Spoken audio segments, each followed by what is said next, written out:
Illinois. Number 20, Kendall Eatram. Number 21, Samantha Frank. Number 24, Kristen Wow. Number 25, Allie Witt. And number 26, Anna Burbridge. Now the starters for Wheaton College. Starting in goal, number 1, Kelsey Graham. Number 2, Sarah Gadera. Number 4, Anna Seabolt. Number 5, Annie Hamilton. Number 7, Laura Karsten.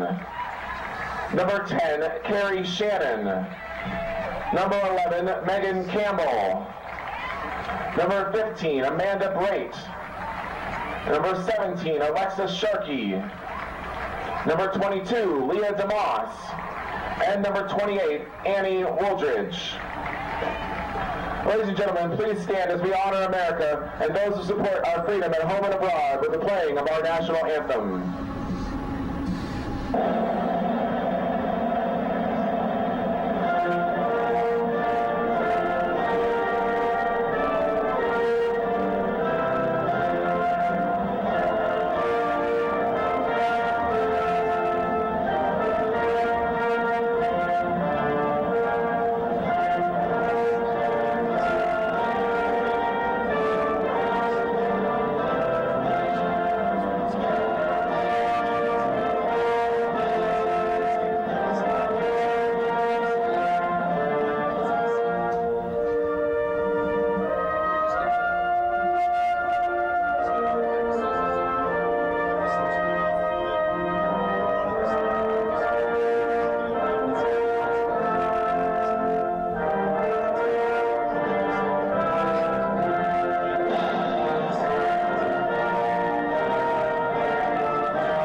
All right, starting lineups are in the books, the national anthem in the books as well. We're just moments away from getting the NCAA tournament of the women's soccer 2012 postseason underway. And joining me alongside police will be Jim Madsen here, who runs D3Soccer.com. Jim Madsen, and alongside with me is working ready for the first round of the NCAA tournament. Webster University and Wheaton College is going to be a pretty good matchup. The Thunder coming after Jim coming after a CCIW Conference Championship, Webster a SLEAC Conference Championship as well. Their 9th appearance in the NCAA tournament. Wheaton hosting both the women's and men's tournament all 2 days. It's pretty crazy, but having the early game time today of 11 o'clock on Friday, that'll be kind of interesting playing out in the first round here. Yeah, I don't think I've ever seen an 11 a.m. game here, but I think it's a great advantage that we have the men and women both get chosen to host.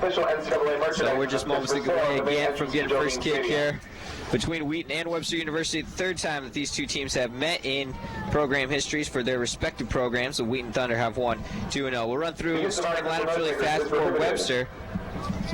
I'm just when we're watching on the video, it's funny when the announcing goes on the loudspeaker, you can't hear anything, so it's like I want to stop. Oh, that's a good point. Give everyone a break. But I just noticed the sideline official is Ed Braun, and Ed Braun has been an official around Wheaton since the late 70s. Oh wow, he's got a lot of experience behind him. And he's older than he looks. And he could play the middle. He just can't run. Well, I'm sure he'll go back to the tape and watch that one when it's all said and done. Ed Braun runs sidelines as he has for the last 3.5 decades. Oh no, now he's graduated to where he just sits with the clipboard at the half line. More responsibility though. Now the question, Judah, today will be, can Webster win in the NCAA tournament? That will be the question, of course. They want to get that monkey off their back, and Coach Luigi Skyer in his 14th season got his 200th career victory at the helm of Webster University earlier this season, and again, the 9th time that they've come to the NCAA tournament, still looking for their first win. First kick underway. Webster will move left to right as we see at the press box here at Joe Bean Stadium. The Thunder in their home white jerseys with blue shorts, white trim, blue numbers as well. Webster in their road blues with white trim and blue shorts with white trim as well, and gold lettering. In goal will be the sophomore, Kelsey Graham, after Hillary Barreto played all 90 minutes in the conference championship in Rock Island against Augustana last Saturday night. The first play goes out of bounds. Will be throwing for Webster on that far sideline. Alexis Sharkey gets a header to it and sends it out of bounds. That was an impressive win against Augustana. Sure was, after dropping the regular season matchup 1-0. Which was a surprise, yep. Surprise indeed. Taylor Mosley was able to get the goal for Augustana to secure home field advantage for them through the postseason of the CCW tournament, but Wheaton went on the road to Rock Island and got the big victory 2-0. Here's a flip throw as it's being brought into the shallow parts of the 18. Helping header once, twice. Now it scoots loose in the box, and here comes Graham. Picks it up and cleans it up for the Thunder. And this has been Wheaton's nemesis, or not nemesis, but their weakness all season, is breakdowns in the backfield. Right. Where a simple flick on that should be defended well, suddenly it's a goal and we're down 1-0. It'll be interesting to see how they defend that. Here's DeMoss streaking in now. DeMoss crosses in. Guerrero lets it go by. Here's a shot that sails wide from Siebel. By 1 foot left. That was a great feed. But Jim, the Thunder wasting no time. The first offensive attack position they get almost a shot on goal out of it. When you have a player like DeMoss, she just sees the field. She's played D1 soccer for 2 years. The head coach at Trinity University, Lance Key, great guy, said that he thinks DeMoss is as good as it gets in Division III. Wow. 18 goals on the air. Her stat line really proves that statement as well. The Thunder remain on the attack here. Here's the freshman Annie Wooldridge. She'll chip it along with the left foot to Seabolt. Seabolt comes out and get it. Now has it on her left foot, crosses over once, top of the 18 on the right side. Now brings it in toward the middle. Nice middle. Looking for Gadara, has the defense take it away though. A little too much playing around. How about another quick shot, right? There you go. Webster trying to send it the other way. Over the midfield stripe it goes. Woodridge keeps it back in play. Here's Carrie Shannon, the senior and captain of the midfield, along with Laura Karsten, the fifth-year senior in the back, and Amanda Brait, the sweeper, the three captains on the starting 11 for the Thunder. Here's Alexis Sharkey coming up from the defense, bringing up a good defense coming over from Webster. Cutting her off was Jessica Mess, Ashley Mess, her sister as well. Yeah, Webster's playing, they're not a bad defensive team, but they have not really been tested yet. Here's Seabolt, streaking her way, gets tripped up. Good play on the ball, no flag goes up. Nice stop. Trying to turn her around, deflected off of Karsten, who's coming over, Wooldridge coming over to get it on the far sideline. Chips it into the top of the box. Gadara, here's a helping header. It's loose at the 6 when DeMoss can't work around her defender. And it's scooped up by the keeper, Jessica Davis. That whole play came together off of Carrie Shannon, just continuing to play super solid in the middle. And she has really all year. Here's Sharkey. Brings it down and possesses over the midfield stripe. Here she comes on her left foot. Sends it forward for Gadara. Gadara lets it run. Now we'll go after and cut it off in that corner. Wants to cross it in from there. Or maybe just dribble herself. She tries to beat her man Edline. Now plays it in, but it did sail over the line. Flag goes up. She had players in the middle, too. She was looking for them. Here we are, 3.5 minutes in. Already a couple offensive opportunities for the Thunder. But no score as a unique 11 o'clock Chicagoland time slot for this Division 1 or Division 3 round 1 NCAA matchup between Webster and Wheaton. We got three soccer games coming up for you this afternoon. Seabolt takes a hit in the middle, but gets it to DeMoss. DeMoss to the top of the 18, tries to work around her man. She's cut off. Or maybe through her man. Ashley Mess got in her way and just refused to go anywhere else. Yep, stood her up. Was sent to the turf because of it, but DeMoss was unable to get a look at the goal. Here's Megan Campbell, the junior, rising for a header. DeMoss helps a little chipper on for, sending down to the turf. Was Annie Hamilton, chipped away and out of bounds. Campbell will have the throw and gets it to DeMoss on the near side. Leah looking to split a double team, commanding a lot of defensive attention here early. Shannon will retreat and just send into the back for Brait as they look to change field. Amanda slides it forward for Karsten. Karsten possesses the attacking half. Oh, nice. Good defense. She worked around her player. Being sent on, but she still wins it. Sends it into the box looking for Gadara. Helped back in by Hamilton. And it scoots its way all the way back to the keeper, Jessica Davis, the sophomore out of Belleville. I think what we need to do is carry that ball a few more steps and then let a few shots fly. It'll be interesting to see if the Thunder will be able to do that here in the next few minutes. They've seemed like they've had the offensive momentum here early, which is always encouraging here in round 1 of the tournament. Wooldridge. How many matches over the years where you play hard for 90 minutes and then a surprise goal by the weaker team?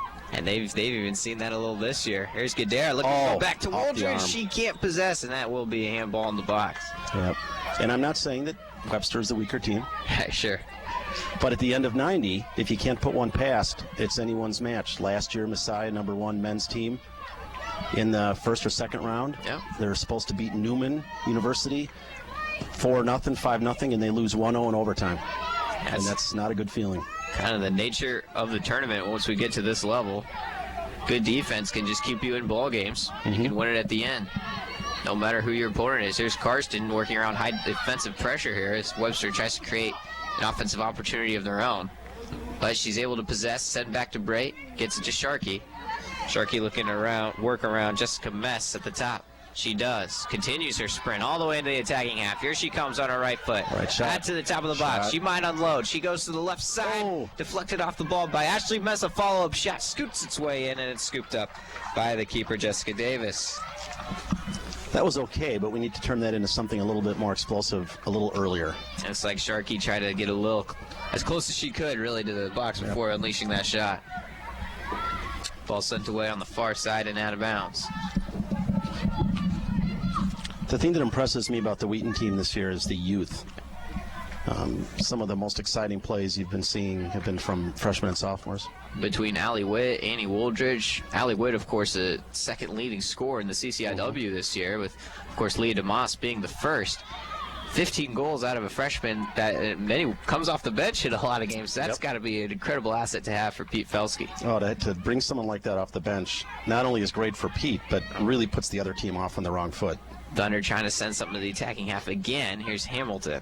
Although Trinity was able to do that. They had two pretty powerful forwards. Trinity having an outstanding year as well. Here's Brait looking to cut off this ball, and she does nicely. Sends it near side for DeMoss. Right back to Brait. Brait continues her run up. Looking to slide to Hamilton. Hamilton slides. Can't get it. We play on. No advantage. And Brait will slide into the back for Karsten. Laura's got some green to work with now. Working around pressure from Lauren Pratt. Brings it on back. Wow, we'll slide it forward. Shielding off her man and possessing Siebel. Anna into the left channel for Hamilton. Hamilton had Campbell trying to make a run to the left side. Didn't get enough on it. Coming over hard was Christian Montgomery as well. Campbell trying to hit DeMoss with a little miniature through here. Turned around once again by Montgomery. Sent out of bounds off the foot of DeMoss. And that was a good ball from 11. In this particular case, it got interrupted, but do that 3 or 4 more times, you're going to give DeMoss a break on the left side. Here's a header, continues. Campbell looking to get it back again. DeMoss able to recover. And there's Shannon again. Shannon with some space to work with on the right side. We'll send it in toward the box. Gadara possesses top of the 18. Shoots, and it's blocked. It sends it to the top of the 18. Got some English on it. Here comes Campbell trying to come back and get it. Deflected away. Send into the midfield stripe once again. They'll just continue to play to the sweeper Brait. So far, the Thunder have dominated time of possession as they look to be the initial scores on the scoreboard here in round 1 of the tournament. Sent out of bounds, Thunder will have a throw. The winners of this matchup will face the winner of Wittenberg and University of Wisconsin-Whitewater. That game to be played right after ours at 1:30. Video feed of that can be found on WETN.org, and Rusty Lindsay will have the call for you on that one. Then at 5 o'clock, Ohio Wesleyan takes on Center College in the men's bracket. Here's the ball sent in toward the 6. Trying to be turned around. DeMoss gets one header up in the air. Now tries to settle at the top of the 6. It's helped into Gadara. Gadara shoots, and she scored it. Nice. Thunder up 1-0. A lot of white shirts in the box, Jim, and Gadara was the one who was able to settle and put it in. And I think Anna Siebold was thinking of a bicycle kick. I think I saw her setting up for one. But you flood the box, you get the ball moving around. That was nice. You can see They're trying to set it up, but DeMoss was able to settle and just cross it over the shallow part of the 6 where Gadara was waiting. She's able to settle it down and send it through the near post. Nothing much that the keeper, Jessica Davis, could do. Too many people to watch. Yeah, it was indeed. And here in the 10th minute, the Thunder have gone up 1-0 on Webster. The Thunder goal, scored by number 2, Sarah Gadara. From number 4, Anna Siebel, and number 22, Leah DeMoss. Gadara from Siebel and DeMoss. I think it bodes well for Pete with the youth. There have been a few matches this season where a little bit of a lack of discipline, perhaps due to the youth, but that's a great indicator for next year, the year after. When you lose a National Player of the Year like Jamie Orweiler, it's always nice to have some youth that isn't necessarily fully aware of the situation. When Anna Siebold scored against Messiah last year, right, sort of told you that, hey, there's some people in the wings. Thunder want to go on the attack again as DeMoss crosses it on the ground. Siebold charging in hard, was tripped up in the 6. Punched out of bounds. She's going to take a little bit of time to. And that's exactly the kind of goal that it's going to take to beat someone in the next couple of rounds. Right. A fast developing play, nothing easy, nothing given to you, but that was a great attempt. You're familiar with the other teams in this pot as well. What do you think about that Wittenberg-Whitewater matchup? You know, I don't. The WIAC this year, the Wisconsin Intercollegiate Athletic Conference, has been goofy in my opinion. We lost to Eau Claire. No. They've played a few tough teams. Stevens Point is not as powerful, nearly so as they used to be. Whitewater, Oshkosh, seemingly anyone can beat anybody on a given day.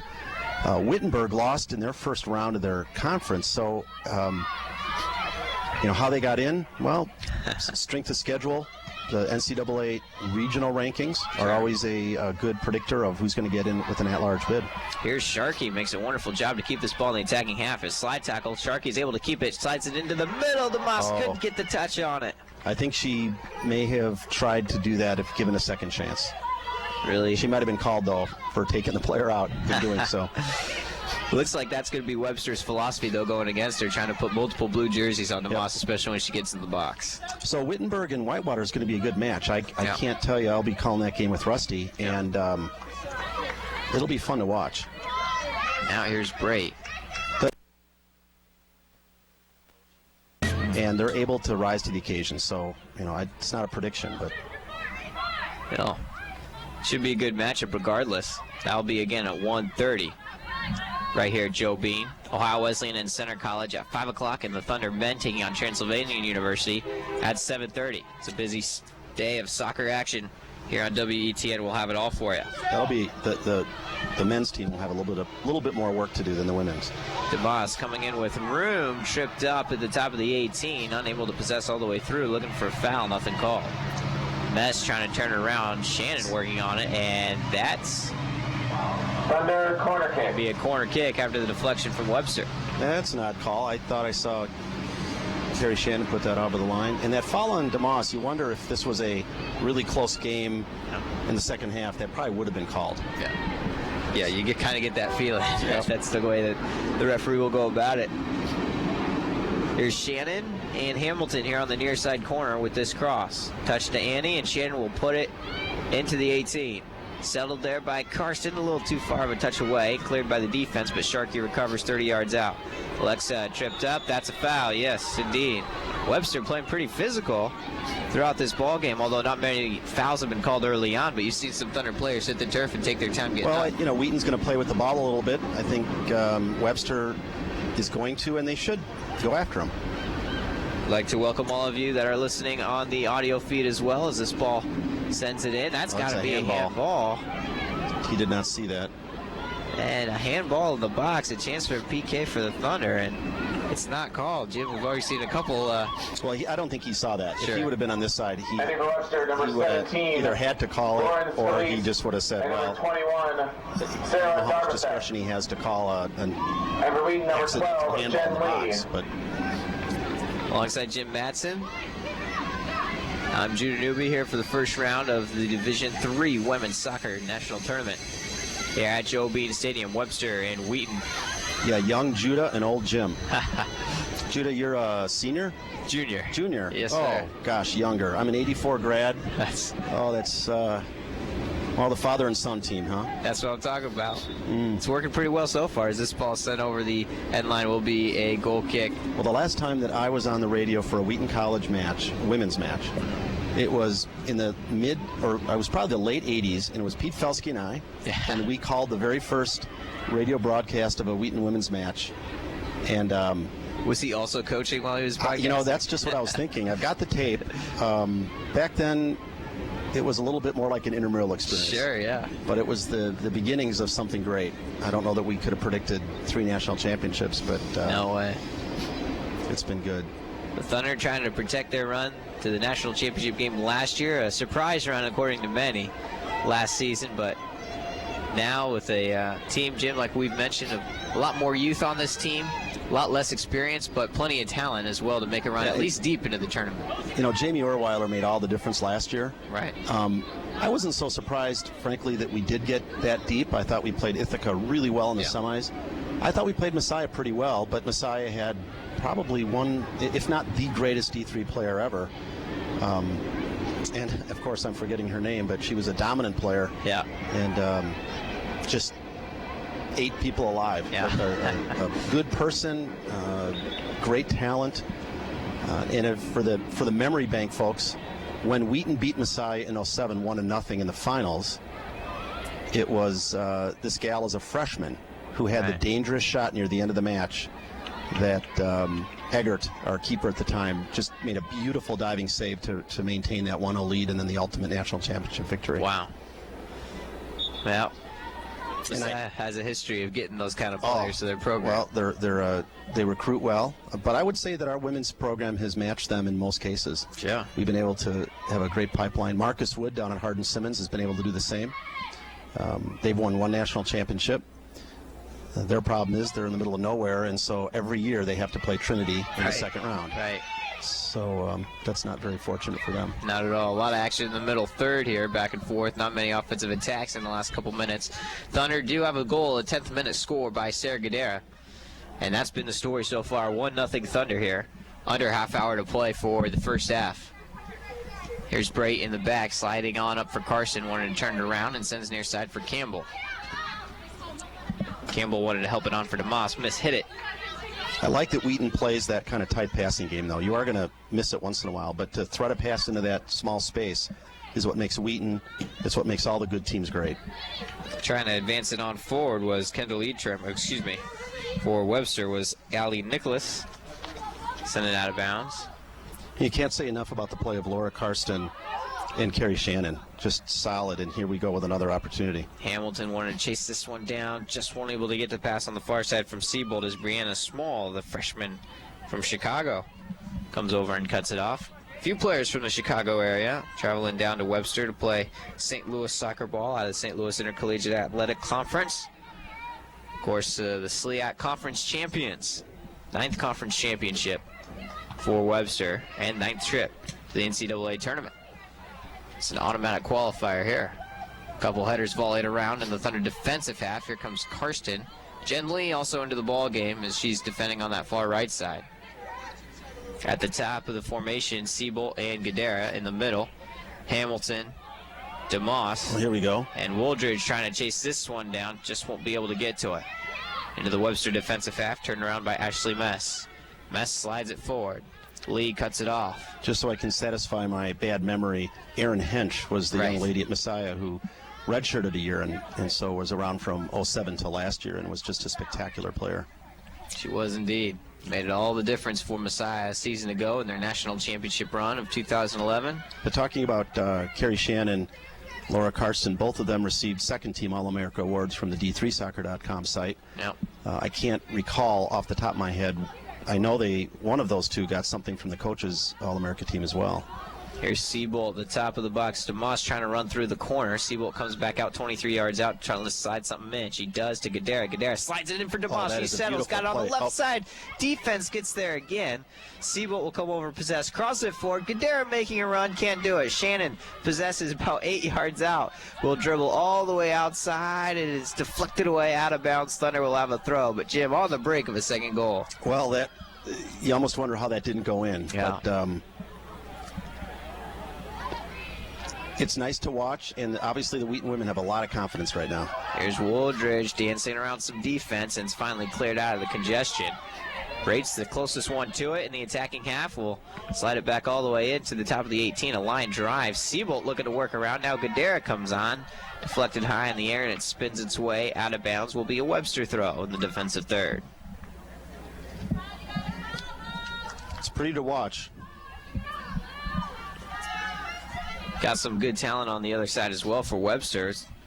4 second-team all-conference players, 3 first-team all-conference, including Jessica Davis, the keeper, Allie Nicholas, and Amy Shield, the junior and sophomore respectively, make the first team of the SLEAC.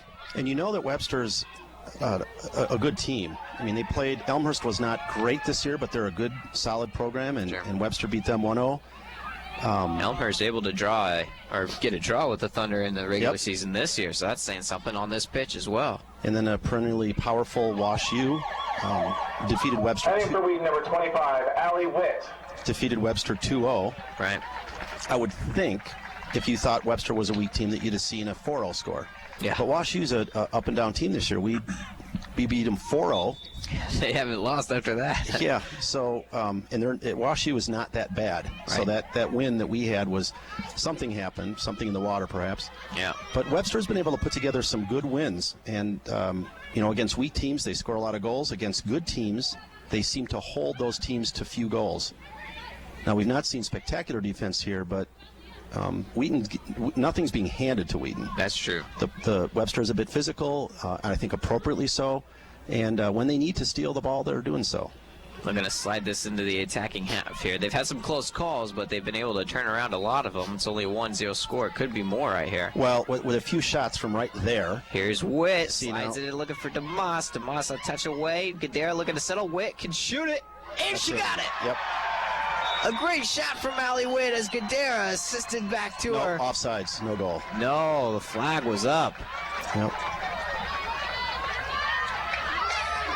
I would argue that who was it who brought it up into the box? Was that Wooldridge? Wooldridge, yeah. Offside.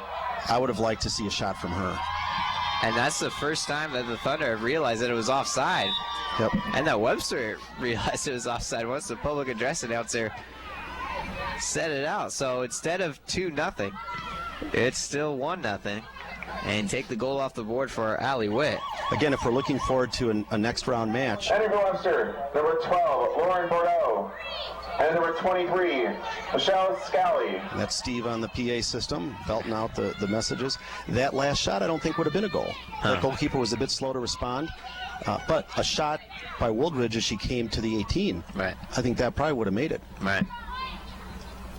It'll be interesting to see the message that Felski delivers to his team at the halftime break. I think Webster looks to me like a team that's well coached and well organized. Right. Perhaps he doesn't have the talent pool that Wheaton has, but you see the team spread out right now. They're marking their players. They're communicating with each other. I like the way they play. Their success is no shortcoming on the coaching staff. That's for sure. And the only thing we haven't seen is, other than that one header, they've had no offensive power against us at all. Thunder doing their patient approach now with sending it along the back line between Jen Lee, Amanda Brait, and Megan Campbell. And Amanda Brait is so talented with the ball. I think sometimes she perhaps has a bit too much confidence. Sure. But you kind of like to see that, because she has no problem standing between you and the goalie and trying to steal the ball from you and not worry about who's behind her. And yes, that has led to some mistakes, but we all make them. Here's Sarah Darabsek, got that ball away from DeMoss, and Webster goes on the offensive. And they're one chance toward the box, and it's nowhere close. It'll be a goal kick for Kelsey Graham. That's Sarah. Boy, I don't want to mispronounce her name. Darabsek. I'm sure she would. Darabsek. I'm sure she would love to have that over again. Sure. I mean, here she is. She beats DeMoss. She's got a nice open cross, and I think that's just a little bit of nerves. Thunder now working back to front again. Here's Shannon.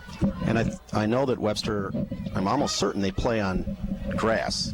I could be wrong. They have. We were actually down there for the men taking on Webster in their St. Louis trip when they played WashU and Webster back-to-back nights, and they have one of the nicer soccer facilities in the Anheuser-Busch Soccer Complex, AB Soccer Complex in the greater St. Louis area. Here's a chance to cross in. Loose at the top of the 6. Witt will come back over to possess, steps nice over, fake. turns it around on our left foot, sends it forward, blocked by the defense. Wooldridge trying to keep it in play. Looking to cut it in, and it's off of her, and that'll be a goal kick again. So Webster plays in a great facility on grass? There's a couple grass fields, and there's 4 turf fields as well. I know the men play on the turf field. I'm not sure where the women play. But sometimes if you're used to grass, you bring the ball down on turf and you can't cross it. It takes a little bit to get used to. Yeah, but, we've seen some teams come in here and definitely experience that type of problem with the pace of the game and adjusting to it. This ball slid forward, especially in wet conditions, which we might see later on. It really scoots on by pretty fast, but we got a beautiful day here this 9th of November. Here's Wooldridge now on the far corner. Chips it back in, got it on her left foot, wants to send it home, and it's blocked away by the defense out of bounds once again. Webster's gotten in front of a couple crosses and a couple shots here. Number 16, Sydney Sharkey. Sometimes when you're playing a team that's not challenging you until you get into the box, you end up going into the box too much. And you need to play a little bit like, hey, no, let's spread this thing out. Let's attack them from the corners. Let's send some crosses over. If you continue to go into the box because that's where you can go, things collapse a bit.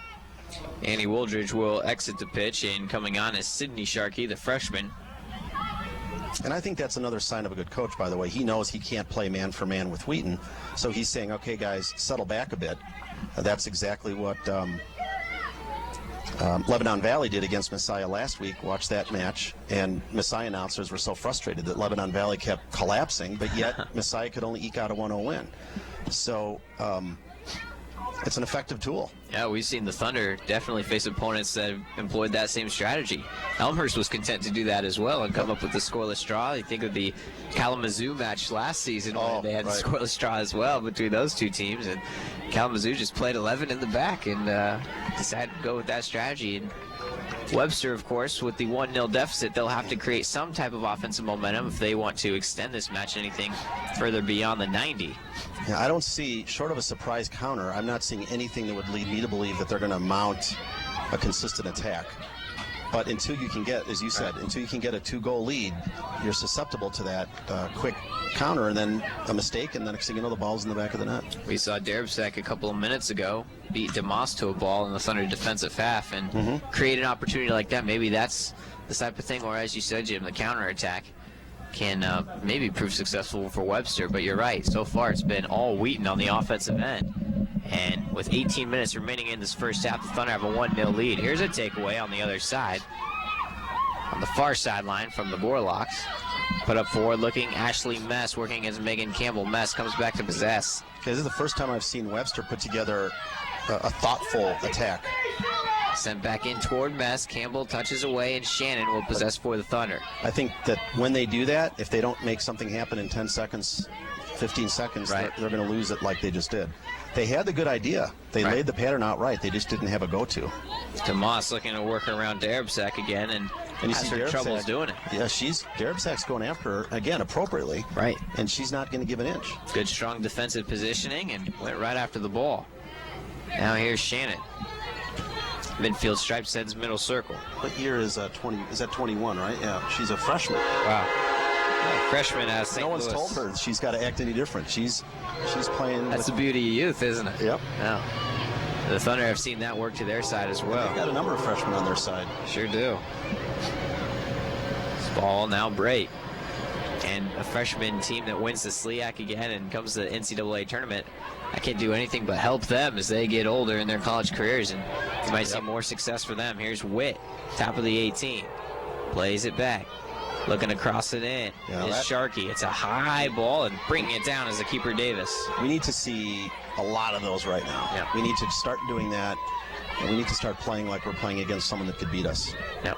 Because they have not won this match yet. The Thunder have had a couple opportunities to get a second goal. Oh, yes, absolutely. And, more than a couple. They even had one going to the net, save for a late offsides call that was only recognized once all the players retreated back to the midfield stripe. I don't think the ref saw it until, you know, sometimes the linesman doesn't wave his flag or he doesn't yell. And yeah. We'll have a couple more substitutions for the Thunder at the next whistle. Here's Hamilton and Brate going back and forth. Thunder with the 1-0 advantage, 16 minutes left for the first half. Again at 1:30, University of Wisconsin-Whitewater takes on Wittenberg. Here, Joe Bean in the other first-round match of the pod. Now Sharkey on the far side. Another high looper looking for Gadara, and DeMoss is there. Touched in, and it's in for a goal. Thunder up 2-0. No offsides. That's a clean one this time. And there's the ref looking right over the linesman immediately after the goal score. Another score for the Thunder. For Wheaton, number 13, Mary Pettit, and number 24, Kristen Rao. Tough to tell exactly who got the score on that. Was if Annie Hamilton who came up with it. Is Mary Pettit, and Gadara will come off as well as Hamilton. Mary Pettit and Kristen Rao will come on for the Thunder. And I think that's a good move on Pete's side, on Pete's part. Let's get some players in here, because one of these matches, if they continue to win, is going to go to overtime. Throw in here as we're working down the field. Like the play. They'll officially credit Allie Witt. Oh, beautiful feed. Witt DeMoss. Number 25. Leah DeMoss streaking through, crosses it in. It's loose at the 6, and coming out to get it is Davis. And that kind of play is the kind of play that's going to work against anybody. Number 1 team in the country or the worst team in the country. Right. And I think it's important we keep doing that. Davis got her hand on that, so she played that one really well. If she doesn't touch that thing, that's headed right in. It was just a couple minutes ago, Jim, that you were mentioning that play by Sydney Sharkey on the far side to get that high looper, that high cross in for a chance over the face of goal. They got to keep doing that. Well, they did, and they were able to find Allie Witt, the double assist, Sydney Sharkey, and Sarah Gadara, but they heeded your advice and went right back to it. Oh, I think perhaps not, but it's funny, I'm looking at the statistical comparison that we've got on our Friday preview page at d3soccer.com, and when you look at Webster and Wheaton's shots on total shots taken, goals against average, goals, very similar. Wheaton scores 2.91 goals a game. Webster scores 3 goals a game. Wheaton gives up 0.77, less than a goal a match, but Webster gives up less than a half a goal a match. There you go. Wheaton takes a few more shots per game, 23 shots versus 20 for Webster. Here we go. Here, another shot. Back and forth. Witt couldn't get a clean look at it. The rebound comes all the way out to DeMoss, and DeMoss looked to try to send it near post, but sliced it wide. Yep. So my point in that is, if you don't know who your teams are playing against, stats don't always tell the full picture. Right. And when you look at Wheaton's record against teams in the tournament is 6-2-1, and Webster's is 0-1-0. Right. And that was a 2-0 loss to WashU. And that's where the strength of schedule can really help out. This ball sliding itself in toward the middle circle. I think Webster would, with a team like they have, they ought to schedule Wheaton in September of next year. Sure. Definitely. Some key freshmen get another year under their belts and facing the Thunder in September. And with the automatic qualifier, you don't have to have a perfect record. Illinois Wesleyan basketball, an ongoing argument I have with one of their analysts is Wesleyan always puts together a really tough pre-conference schedule, and it always pays off. That's something Wheaton soccer has always done. Right. I think Webster could use a little bit of that. Right. Here comes Witt now with the possession, sends it to Mary Pettit. Pettit advances on nice for Campbell, making a run. Campbell wanted to touch it back in toward the box, no one at home, and sent away to the midfield stripe. Brate recovers there, thought about going in the back, now we'll keep it in the attacking half.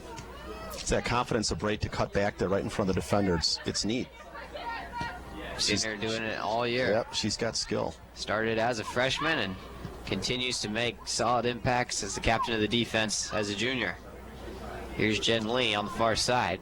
She came in for Alexa Sharkey about 15 minutes into the ballgame. We saw Alexa take a bit of a spill and took some time getting up and was limping a little bit. Not sure if that has anything to do with the substitution, because Alexa's logged some of the most minutes on this team all year. Here's Carson. Here we go, wind up. Shoots with the left foot and sends it a little wide, but that's okay. Yeah, those are the kind of shots that you're seeing, Jim. Staying outside the box and having confidence to send it forward.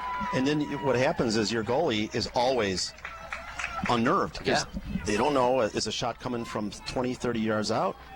Got to stay on your toes back there, and it's not always easy as a keeper. This ball's lined forward, a helping header, falls once to the pitch. Great positions herself in the back here.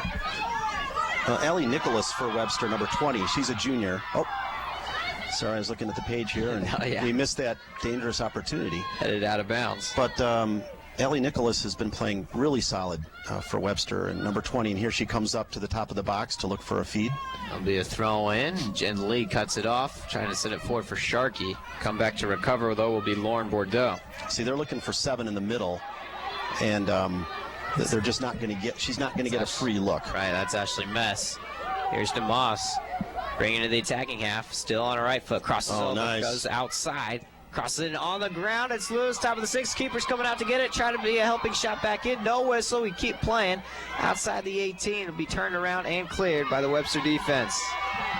Nicholas again, collecting the ball, sending it forward. Good presence of mind on her end. Yeah. Seems to me if she had one real speedy midfielder, she could help generate a little bit more offensive power for the Gorlocks. Shelby Anthony also on the pitch as well for the Thunder, leading 2-0 here with 10:20 remaining first half. Do they have any seniors? The Gorlocks have no seniors. No seniors on this squad. Wow. This team's going to come back next year, and I think they're going to be significantly better. Sure seems that way. Of course, most likely lined up their 2013 schedule for the most part by this time, but and green number 26, Anna Birdridge. Anna Birdridge comes into the ballgame for the Thunder, and Lee DeMoss will rest for the final 10 minutes of the first half.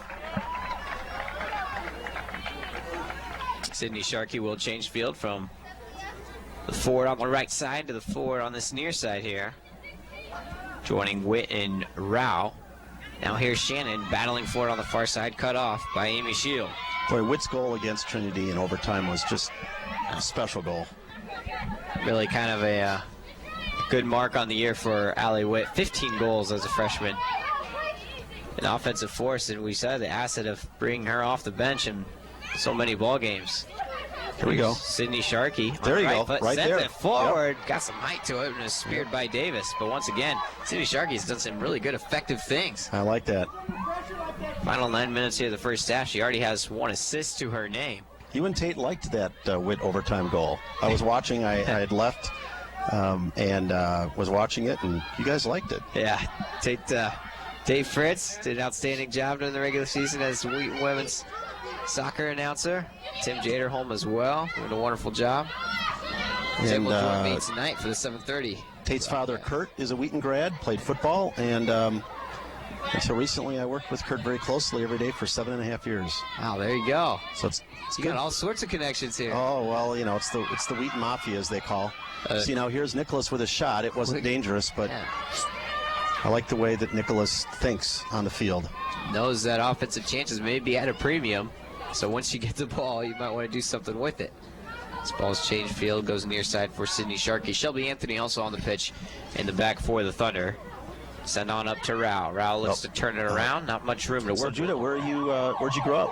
Portland, Oregon. Southside Portland, Oregon. Got actually from McMinnville, home of Linfield College. We had our women's soccer team did pretty well this year. They were on the bubble for a while there, but you know, Northwest Conference there, yeah. Northwest Conference, but football's and baseball is what it's all about. Of course, Scott Brocious, the former New York Yankee, the head coach of the baseball program there. Nice. At McMinnville, so.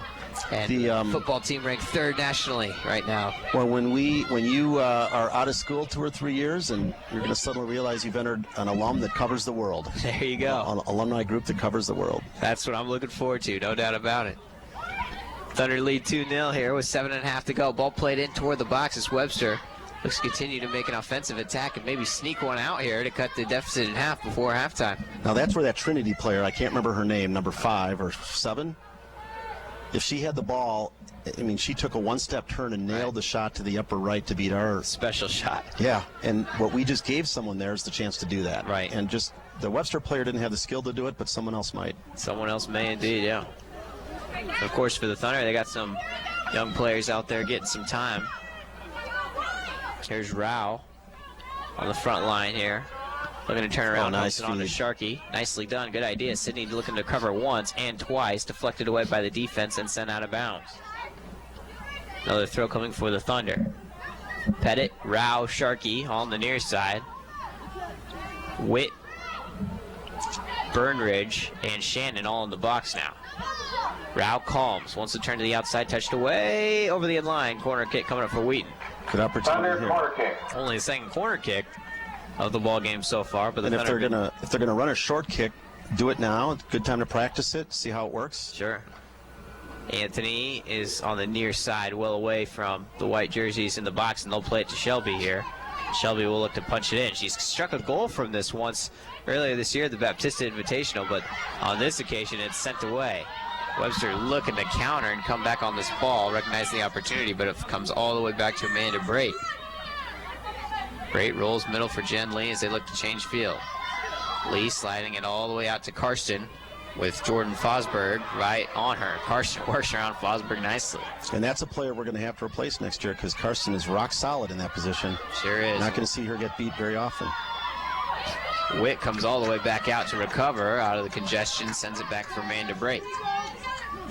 Witt's got a goal, Sarah Gadara's got a goal, and the Thunder lead 2-0 here. In the first half, 5.5 to go. Thunder choosing to play this 11 o'clock time slot. GM thinking of Coach Pete Felske's thinking maybe give your players a little bit more time to rest going into absolutely. tomorrow if you're able to get by, and give yourself a chance to scout a potential opponent should you win the first round. A couple teams are playing in the second match around the country on Saturday. They'd prefer not to play first thing. It's just a matter of, how you feel your team is going to do. I think Pete probably had some confidence against Webster. I'm not saying Webster's any sort of gimme opponent, but if you think you can get that extra rest, right, I think it's really important. Now Brait comes over and sends it on the far side for Lee in the attacking half. Looking to play. Good read. Made that time by Shield. She couldn't possess, though. Burnridge comes back to get it for Wheaton. If you go into overtime, even for an hour, at 1 in the afternoon, it doesn't really do much to you. But you do that, and it starts getting 10:30, 11 at night.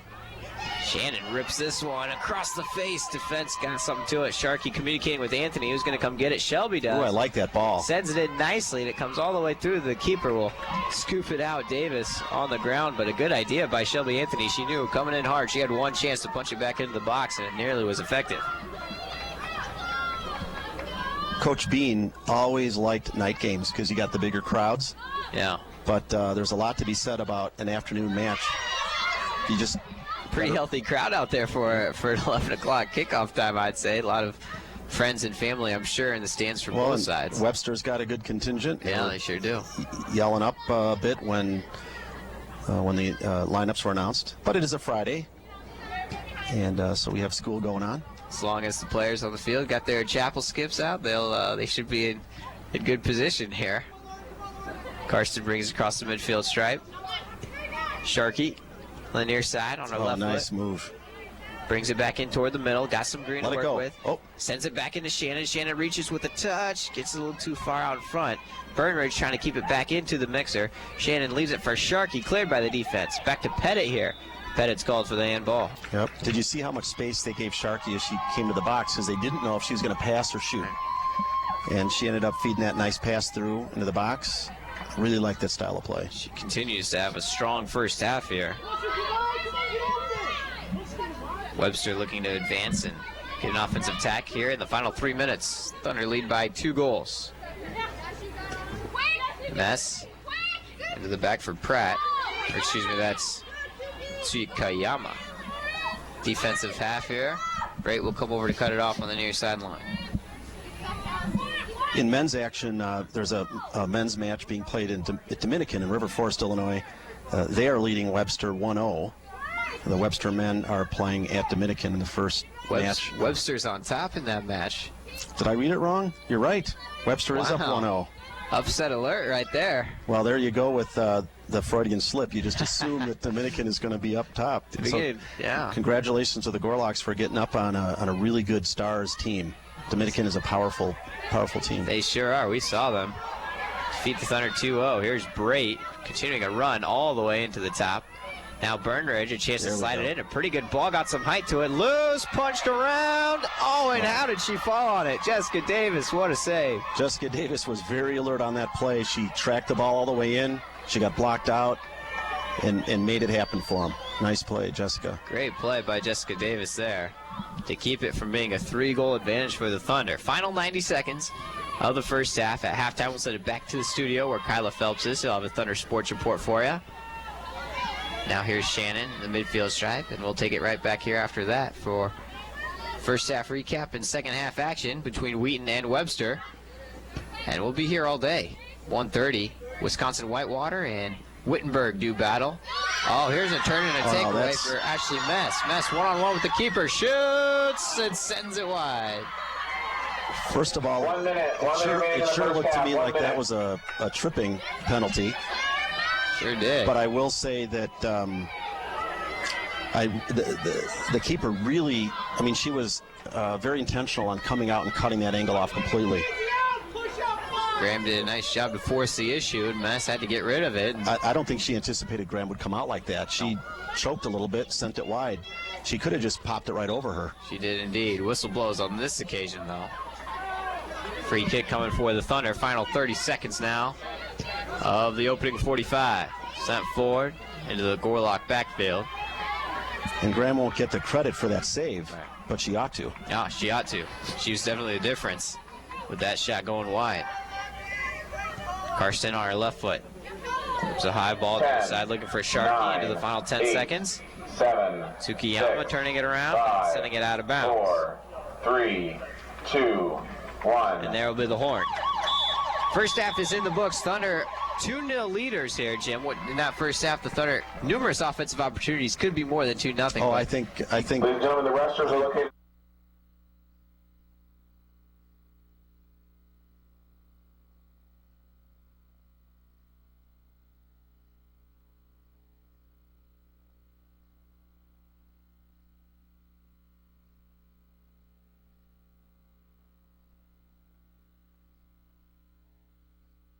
With the 2-0 advantage and the important category shots, 13-3 in favor of Wheaton in that first half. And if you remember on the stats, year to date, Webster is averaging 20 shots a match.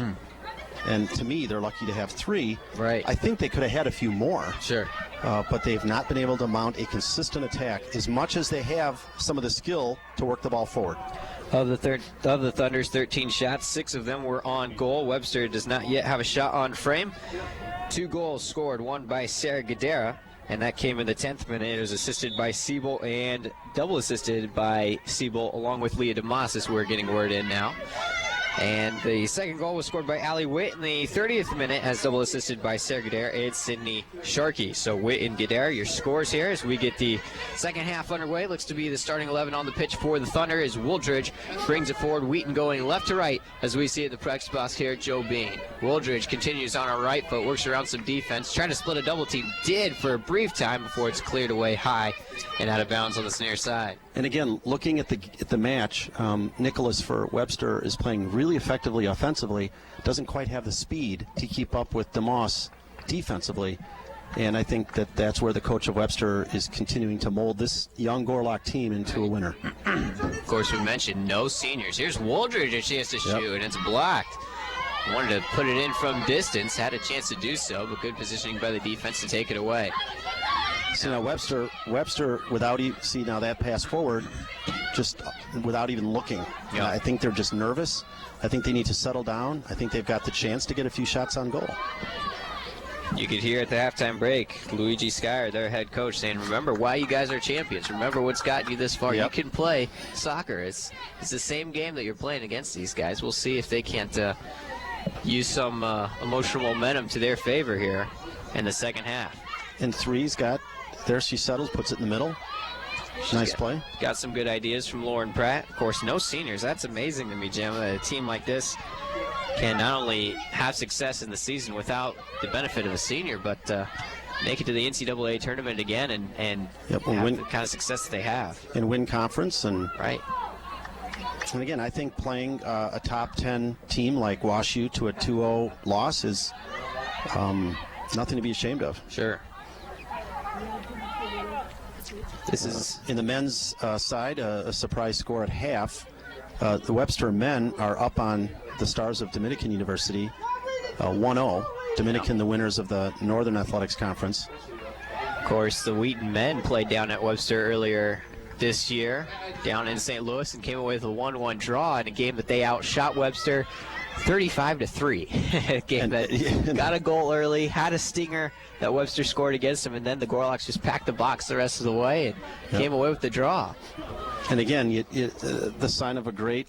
Well, here's DeMoss up on the left side. He's putting it through. It's loose. Chance to punch it in, and Davis gets in front once again. So Davis couldn't make the clean save, and yet puts her life down in front of a foot to keep that ball under control. And not the first time she's done that in this match so far, Jim. A couple of times like that. Yeah. First team all SLIAC for Jessica Davis. These teams that change the defense and pack it in a bit, it's like in the PGA, the pros always say you play the game that you've got for that day. That's how you win. There you go. And when you're facing a Wheaton or somebody who you think you can't beat, and you score a surprise goal, you got to play with what you got that day. Siebold wants to turn around. Here we go. Shoots. Oh, beautiful. Scored it. 3-0 Thunder. Great pass, great shot, and a great turnaround strike by DeMoss. Great spot on the net, too. Yeah. Just goalie didn't have a chance. No one could get that one. Nice. Leah DeMoss is assisted by Anna Siebold. First goal of the second half for Leah DeMoss. 3-0 Thunder here over Webster. See if Wheaton can't piece something more together as they look to parlay that goal into more offensive momentum here. So Siebold is awarded the assist. DeMoss on the goal, her 19th total of the year. Allie Witt scored earlier, her 16th of the season. Sarah Gadara, of course, had the first, her 4th of the year. Whistle blows here. Looks like it'll be a free kick for the Thunder after a foul call. And the attacking third, about 10 yards from the end line. Basically a corner kick here. Basically, is Hamilton sends it in, looking for a header from Siebold. Oh, that is across nice. the face it goes. Gadara slides and keeps it in play nicely. Now Wooldridge on the near side, working around inside from the defender. The ball is headed across the face. Hamilton trying to bring it down, looking for a foul. Nothing there. Shannon looking to settle. Now Carson on the right foot. Passes it in for Siebold. Punched up high into the air by Mess, and another defensive header will send out of bounds. Yeah, 7, and I'm looking for the names here. Ashley Mess for Webster and Kristen Montgomery for Webster. Jen Lee and number 16, Sydney Sharkey. Mess is a freshman, Montgomery's a sophomore. Basically saved goals right there. Sure do a nice job. Montgomery jumped in right in front of the ball and really took it away from Siebold. And then Mess cleared it well. Again, that's good individual play on the part of the Gorloks. That's part of what led them to a average goal against of less than half a goal, you said earlier, Jim. I mean, that's outstanding defense no matter who you're playing. Yep. Siebold turns this one around, advances to DeMoss, and she lets Anna make a run for it on the far sideline. Siebold gets there, turns it around, punched away, toward out of bounds, kept in play. No, it was out of bounds. It'll be a Thunder throw. There's only one sub, Steve. Some more Friday, Saturday, first and second round action around the country. Number 13, Aurora, will be in action. They take on Calvin College later on today. Here's DeMoss, want to slide something in for Gadara. Cut off there. She's tripped up in the box and punched away over the end line. Looking for a foul, but nothing called there. Corner kick. Instead, just a corner kick. As Webster continues their physical style of play with the Thunder forwards. Hamilton touches to DeMoss, and Hamilton gets a nice cross in. Pretty good ball. Sails over the face, though. Gadara couldn't get to it. Sydney Sharkey gets back, punts in a high looper about 15 yards out. Carson settles outside the box, punched away off the referee. Unlucky. And now Carson senses something forward. Whistle already handball. for a handball against Wheaton. Yeah, Webster's got to be able to clear those balls out more quickly and with a little bit more distance. Right. Nothing you can do if it hits the official on occasions such as that, but he's part of the field of play. St. Scholastica takes out number 20 Loris later on today. Of course, Wisconsin Whitewater and Wittenberg, two teams outside the top 25, but they'll do battle here at 1:30. Rusty and Jim Matson will be on the call for you here. So we'll stream it on WETN.org and on WETN TV. Ball brings drag down to the turf was Wooldridge. That's an easy foul to call there. Yep. Thunder will take the free quick. Maybe a little frustration on the part of the Gorloks. I'm sure. DeMoss is able to rebound this touch. Slides in the attacking half. Has some blue shirts all coming in to converge on her. Still dribbling as she works all the way down to that far corner and is touched away out of bounds. She'll have a throw. You know, the more goals she scores, the more opposing teams will focus on her, leaving open Seabolt and some of the other exciting scores that we have on the side. Seabolt, Sharkey, and Allie Wiz really been the benefactor of all the attention focused on DeMoss. She's made him pay. Allie Witt, of course. But if you're scouting Wheaton, which Wittenberg's across the way over there, and I'm sure Whitewater is here too, sure, you're thinking about, boy, I don't want to let DeMoss get the ball in the open. You can't afford not to. Yep. Here's Campbell sliding herself into the middle of the pitch here. Looking to find a through for Seabolt. Had the right idea. The defense comes over to clear and knocked away by Seabolt for a goal kick. North Central of Minnesota and Maranatha Baptist. And for Webster, number 21, Sarah Darvasek. We'll play later on today. And that's not a NCAA game. Doesn't seem like it, nope. No. They're just playing that, finish out their schedule. Same thing with the last score there. Right. Two teams that I didn't recognize, so I was wondering about that. Drew's got himself good technology here where he can pull up my own website. I can't even get to my own website, so. It's part of the benefit of being a student. Yes, yes. Having your own username and password. You know, the D3Soccer.com website is a side. It's a hobby, and there's a Messiah grad, Chris Shirk, who does most of the really good writing on the site, and Chris is a Messiah grad, so I can't embrace him too much, but he's really the co-editor of the site and just does a fabulous job. The NCAA Central Tournament Central page, and a lot of that is Chris's work. Well, the audience sure does appreciate it, and where they can go to find good information on the D3 women's and men's soccer programs. And then the D3 Sports Network with Pat Coleman, who runs football and hoops. I mean, he's really started an institution that's really made it fun to be a D3 fan these days. Sure has indeed. Here's DeMoss possessing near the midfield stripe. Carson will just retreat into the back for Brait. Thunder lead 3-0. They led 2-0 at halftime, and a goal by Lee DeMoss has increased the advantage to 3 here in the second half. With 36.5 minutes to play, still some time to put some more goals up or for Webster to come back. But I was just noticing when you've got DeMoss feeding the ball back back to Laura Karsten, I mean, two All-American players right there. Yeah. What a luxury for Pete Felski, the coach of the Thunder. Yeah, indeed. And Jen Lee remains in the defensive backfield, looking to possess here, just not able to, is Ashley Mess. Jessica Mess, her sister, it looks like, a freshman boy. Again, I'm sure she would love that chance over again. Slid forward, Gadara looking to possess and turn around. She has it on the near side stripe. Working around, looking for a through for either Sharkey or Hamilton. Hamilton will come get it. Hamilton wanted to go back to a good read and take away by Shield. Yep. Here's Ashley Mess, turns it around. Okay, here she gets her second chance now. She continues and wants to change field with a long ball all the way through, and Graham will come all the way out, call off Campbell, and scoop it up at the top of the box. Good communication. Yeah, if I was Mess, I would have sent, I think there's at 3. Lauren Pratt was going for the corner. I think that was a better opportunity than to try to cross it that long. Here's Wooldridge now. Cutting her way in toward the middle, changes field to the near side for Sharkey. Look at all that space she's got. Sydney on her right foot, line drive cross in towards Seabolt's direction. Headed away by the defense, comes back down to Sharkey and Hamilton. Cut off and turned around by Allie Nicholas. Nicholas, the leading scorer on this team as well. First team all-conference.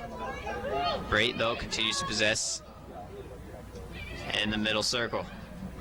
Wooldridge turns it around, advances forward. Gadara settles, has some defensive pressure to worry about.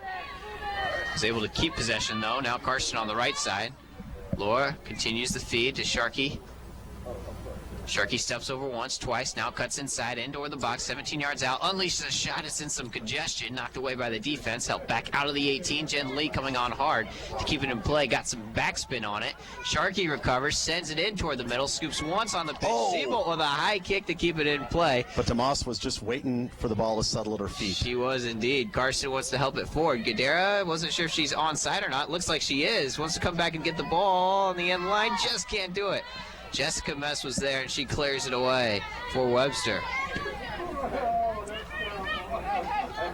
I think Gadara is going to win that ball most of the time, which is a real compliment to Ashley Mess and her defensive prowess on that play. She stepped right in front of her again and just took away an almost for sure scoring opportunity. Did indeed. Gadara didn't necessarily go completely after that ball at the beginning. Not sure if she was. Here we go, another shot. And a chance to go. Davis falls down, wanted to get the ball, and she's able to recover in time. Yep.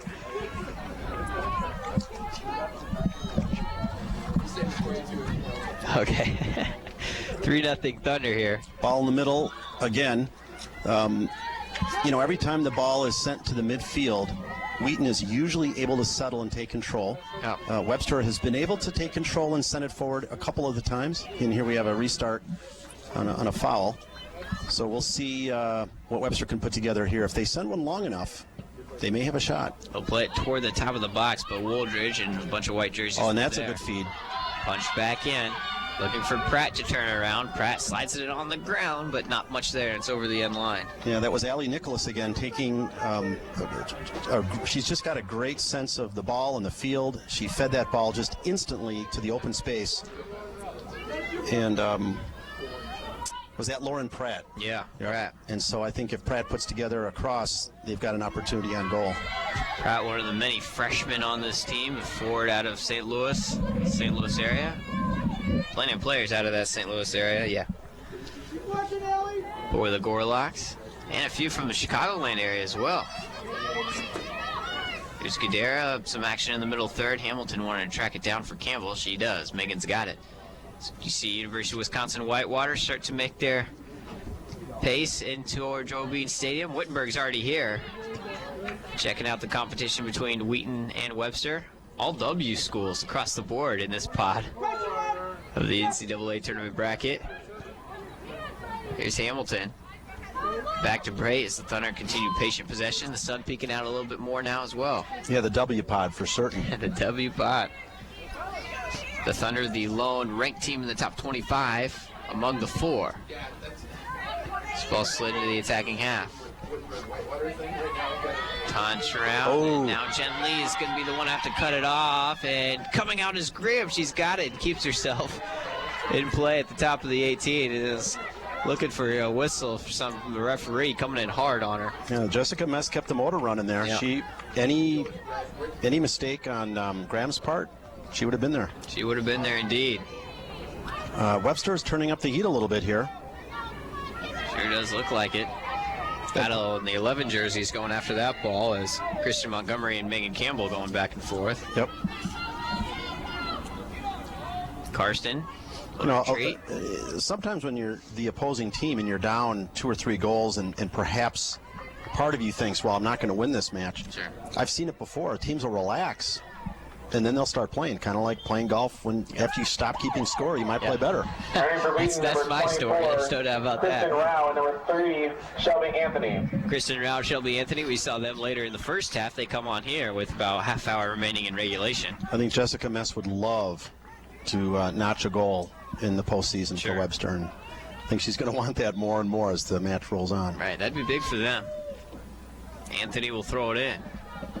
Siebold trying to win the battle. She does. Turns around, dribbles in the attacking half. Had it touched away. Gorlock defense. Ashley Mess comes over to punch it out. Now Bray. Middle circle coming on is Rao. And Here turning comes it back. Nicholas. Yeah, Nicholas up to shield again. Pratt on the Pratt, far I'm side. sorry, yep. Here comes Pratt. Sent back in toward the box. Break cuts it off. Another ball deep in toward the 6 and over the end line. Not close. Graham will have a goal kick. Well, that was Freddie Brandt, I think, for Webster. That's the first shot with some real mustard on it that I've seen. And she definitely has shooting on her mind. That right, I'd keep doing that. Yeah. If I was Webster, I got in that close, I'd send a couple of those in. Yeah. A couple of substitutions now number 23, for Wheaton. Michelle Scally. Meryl Vinoy And number Wheaton, number 19, Meryl Vinoy. will enter the ball game at sweeper, and Amanda Brait will come off. She's had a strong match. And Meryl Vinoy, what a surprise, a freshman from Leawood, Kansas. Don't get much players from the Kansas area. We don't. But Leawood, I hope it's Leawood. I think it's Leawood. Yeah. Very nice suburb of Kansas City, Missouri. Yeah. Here's Wooldridge sitting down to the turf, and we play on. His advantage goes to Wheaton here. Hamilton. Gadara wants the ball. Slides it into Gadara. Gadara, she's got a little bit of room on her right foot. Shoots. Oh, here we go. Ooh. Knocked down by Davis. Loose. Davis gets in front again. Whistle blows. Foul on Seabolt to protect the keeper here. Yep. And Davis. Yeah, we couldn't see from here, but probably the right call. Sure. We didn't see it necessarily a foul, but I think Davis, she knocked the ball down intentionally. Yeah. I think she didn't anticipate that she would have trouble getting control. Sure. It was, again, I don't want to be overemphasizing this, but we just see a lot of good fundamental things that the Gorlocks are doing. Yeah. And the ability to execute through to a goal, we haven't seen yet, but it's good soccer to watch. You definitely see the sort of things on the pitch that have translated into the success. You know why they've been successful this season for sure. Running into a Wheaton squad that is always a difficult first-round matchup for anybody to come all the way out here. Yep, and part of playing Wheaton, and again, here we go with a chance here with Sharkey. Sharkey slides her way in toward the end line, crosses it in. Not much height. Hamilton sends it forward with a slide and scooped up by Davis again. Good defense. When you're down that low, it's tough to get any control. Obviously, in any corner, that would have been an easy goal. Right.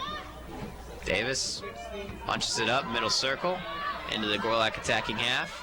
Anthony looking to cut off the offensive player, Christian Montgomery. Montgomery able to win it back to Pratt. Pratt got Anthony and Rao around there, and Pratt will simply slide it over the end line. Yep. Situation where you got to number do something 12, with it. Lauren Bordeaux. And for Wheaton, number 13, Mary Pettit, and number 25, Allie Witt. Allie Witt and Mary Pettit enter. Mary Pettit from Hoffman Estates, another freshman. And Allie Witt, who's seen plenty of action. Hanover Park, a Wheaton Academy grad. That's right. That fine program. And their men's program this year did real well, getting to the Final Four. Hamilton trying to track this one down. Flurry of blue jerseys there. Stepped over once by Nicholas. Tripped over Andy Hamilton. We play on. Punched away and out of bounds. Nicholas was not going to give up on that play. No. And they got the throw in. It's the attitude that she brings to the pitch. Turned around here nice. by Mess.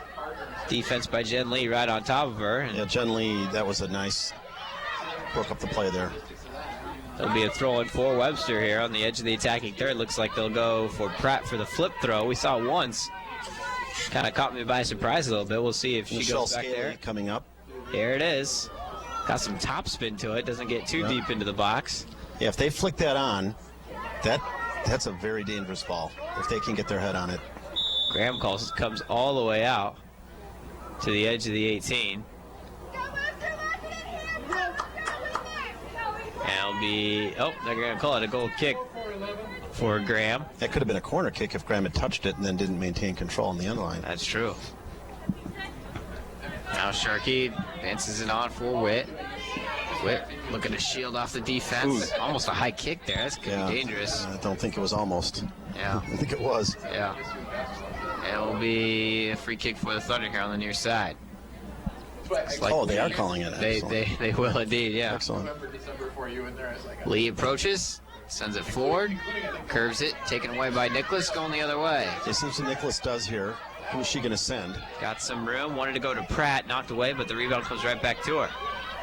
Now she's still got some room. We'll send it all the way into the box. Vinoy cuts it off. Not enough height.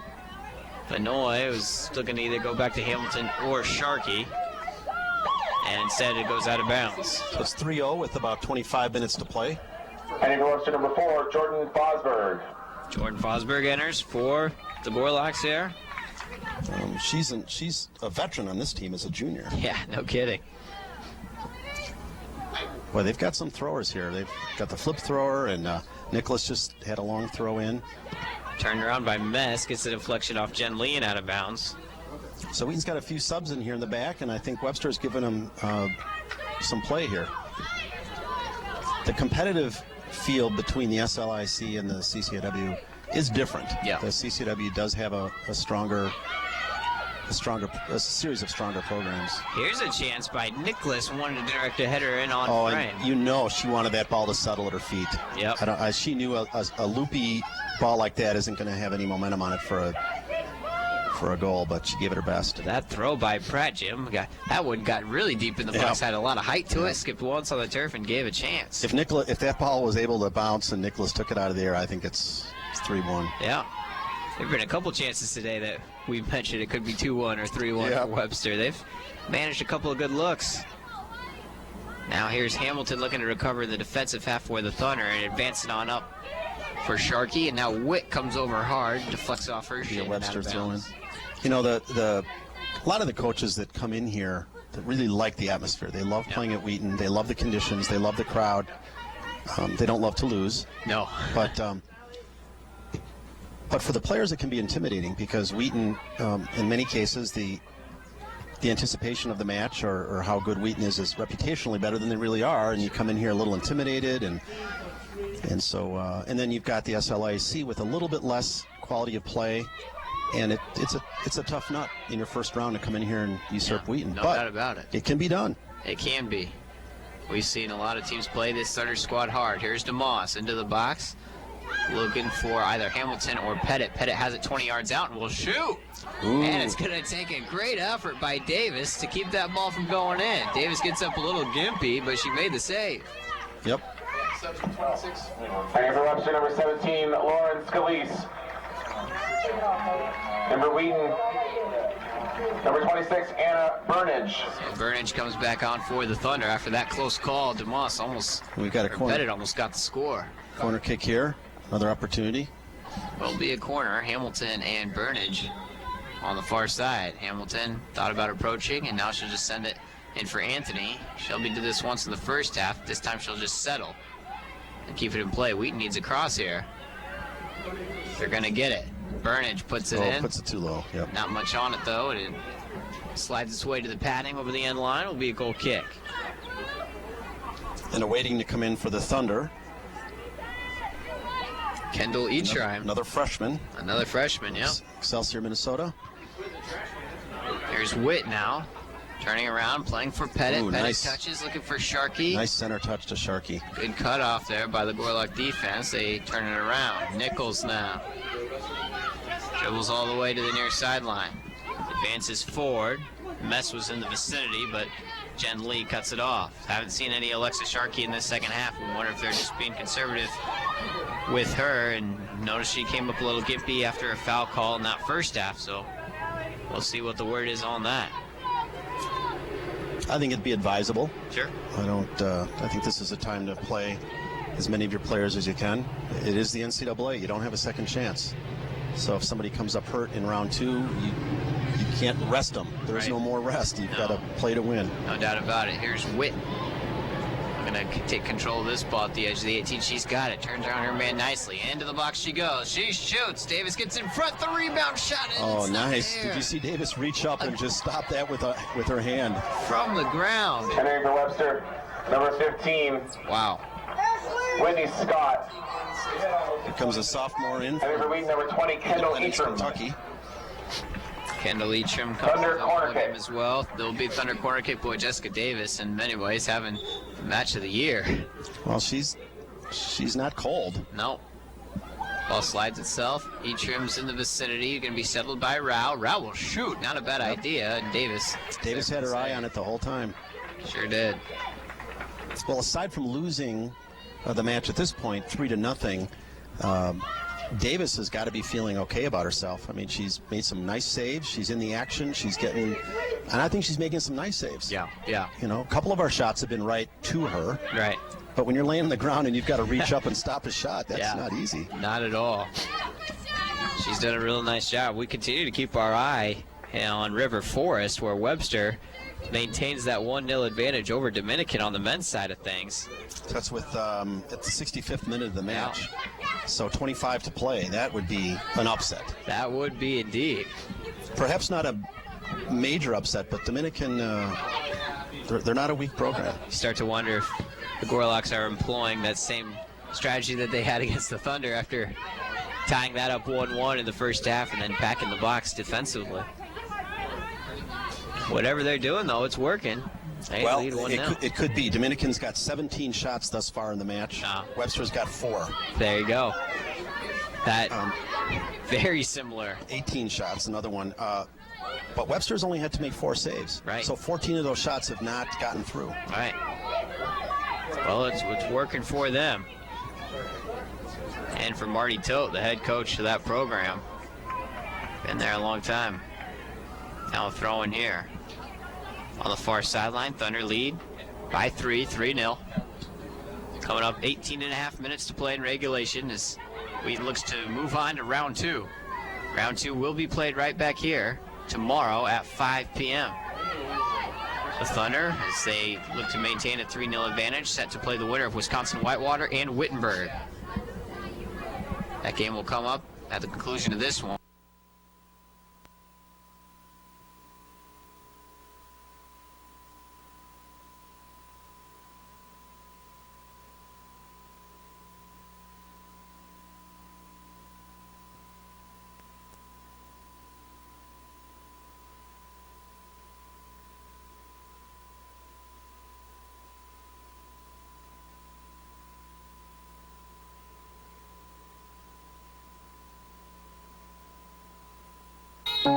This is WETN, your home for Wheaton Thunder sports. We're having technical difficulties right now, and we'll have the game on for you as soon as possible.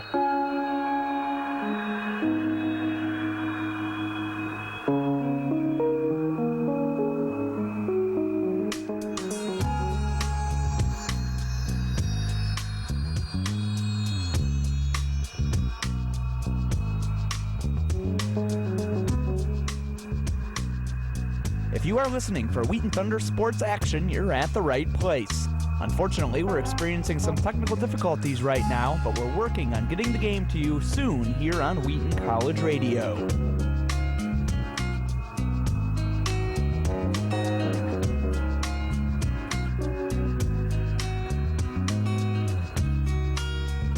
The Frank as well. So we'll see them at the next whistle as well. Here comes Burnage, place it into Siebel. Ooh, here we go. Sent in a hard shot at the feet of the keeper, Davis. She's able to get there. We've had a lot of those shots right at the keeper. Yeah. Mentioned that Davis has had a strong match. At the least, she's really been positioning herself well for those long shots. Here's Lee now. Slides it forward for Atram. Yeah, Lee takes the ball away from Mess on a nice defensive play. Atram, a long cross back in Davis's direction, and she scoops it up. Also waiting to come in for Webster, Jenna Hopkins. Again, another freshman. This one from Springfield, Illinois. Wow. Just amazed at the youth. But you can't play for your advantage. This be a good match. And in for Webster, number 19, Jenna Hopkins. In for Wheaton, number 9, Lindsey Johnson. And number 21, Samantha Frank. Any aspiring high school player or young college player, I think, would do well to watch Webster and how they play the ball, how they move the ball. They're doing fundamentally the right moves that they just can't execute. They can execute, but they just can't execute as well as they need to against a team like Wheaton. Again, Nicholas on a header off that restart, sent it wide to number 7 for Webster, and then here they're. Oh, here's a nice opportunity. There you go. A header shot come out and getting the save was Graham. That was the nicest setup that I've seen Webster do. Yeah. And Michelle Scally, yeah, a sophomore from St. Louis, Missouri, great opportunity. Yep. And I don't care how good you are as a keeper, you get a redirected header like that, you can't save it, and you just let one in. So good for Wheaton to get tested a little bit on that play. Now Van Noy got some youth in the back here. Between Van Noy playing alongside Samantha Frank, both freshmen. Merrill comes up from her sweeper position, advances it forward. Anthony, a helping header. Played on the ground. Gorlock's looking to answer with an opportunity. Yeah, Shelby Anthony is just playing good ball, good assertive ball, especially on the last little play where she tried to break it up defensively, and now we have a Gorlock throw in. It will be thrown in here. Just watch how Shelby Anthony is marking her player. And she had her foot a little high that time, clipped the Webster player there. Might need a timeout. They'll call time right there. Yep.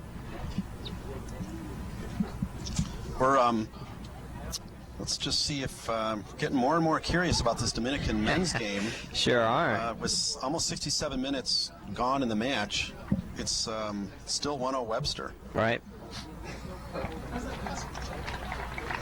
And 18-5 on the shots. Very, very interesting. Now tomorrow at this point, it'd be difficult to update all the scores because Saturday's the day that most of the first round action begins in the NCAA tournament, both for men and women. That's true. Calvin and Wheaton are the two programs in the postseason that don't play on Sundays. Yeah. So Calvin and Wheaton, whatever pod they're in, will always play a Friday-Saturday combo. Years ago, Wheaton had the men were in a Saturday match that got snowed out. Yeah.